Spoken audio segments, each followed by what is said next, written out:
تخيّلي معايا في ذِكر لو قُلتيه بيحقق لِك المُعجزات، عايزة عُمرة هتروحي عُمرة، عايزة تتجوّزي هتتجوّزي، عايزة تسافري هتسافري، عندِك طلب من ربنا وحاسة إن هو مُعجزة هيحققه لِك، بس قولي الذِكر ده بثقة ويقين وإن شاء الله بأمر الله تعالى هيحقق لِك المُعجزات، اللي هي من وجهة نظرِك إن هي مستحيلة، رب المُعجزات موجود بس مستنيكِ تقولي الذِكر ده. قبل أي حاجة صلّي بينا على النبي تحت في الكومنتات، اللهم صل وسلم وبارك على سيدنا محمد وعلى آله وصحبه أجمعين، وشيّري الفيديو على قد ما تقدري علشان تاخدي جبل من الحسنات يوم القيامة، لمّا تُقف الدنيا معاكِ على حسنة واحدة، تلاقي جبل من الحسنات جاي ده من ورا الشير بتاعِك، لإنه الدال على الخير كفاعله. تخيّلي معايا كده بقى لو قُلتِ الصلاة الإبراهيمية بنية إن أنتِ تروحي عُمرة، ربنا هيبعت لِك العُمرة، والله العظيم وفي أسرع وقت ممكن. تخيّلي بقى لو قُلتِ الصلاة الإبراهيمية عشان تتجوّزي، هتتجوّزي. لو التزمتِ بيها بنية إن أنتِ تخلّفي هتخلّفي، بنية أي شيء بتتمنيه بتطلبيه من ربنا بيحققه ليكِ.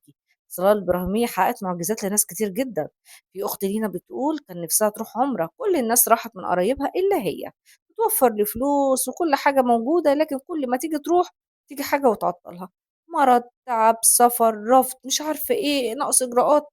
المهم كانت أبدًا ما هي متوفّقة، لحد في يوم من الأيام ما سمعت عن الصلاة الإبراهيمية والتزمت بيها بثقة ويقين ونيّتها خالصة لله إن هي تروح عُمرة، وبالفعل وفي أسرع وقت ممكن جالها خبر إن أنتِ اتقبلتِ وهتروحي عُمرة. كمان في أخ لينا بيقول إن هو كان نِفْسه ياخد إعفا من الجيش عشان عنده أحلام كتير جدًا عايز يحققها، لكن ما كانش ينفع يحقق أحلامه دي غير لمّا ياخد شهادة الجيش، وبالفعل التزم بالصلاة الإبراهيمية وجاله أحلى خبر بالنسبة ليه إن هو خد إعفا من الجيش، وبدأ يحقق أحلامه والتزم برضه في الصلاة الإبراهيمية لكل طلب يطلبه من رب العالمين يلتزم بالصلاة الإبراهيمية، يبات الليل وهو بيصلّي الصلاة الإبراهيمية لحد طلوع الفجر.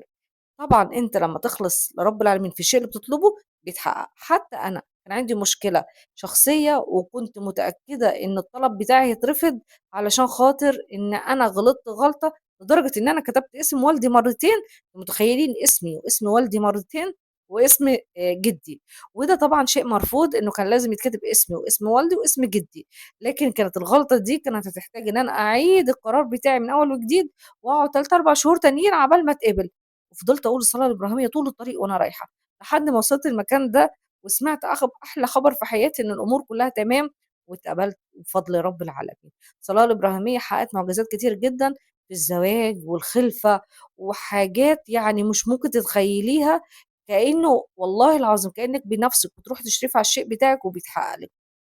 التزمي بالصلاة الإبراهيمية ما لهاش أي وقت، بس أحلى الأوقات في الليل بعد قيام الليل، وأحلى الأوقات بعد صلاة الفجر، وأحلى الأوقات ما بين الصلاة والإقامة بعد الصلاة مباشرةً، وإن شاء الله ربنا يتقبل مني ومنكم صالح الأعمال، وما تنسوش أن دل على الخير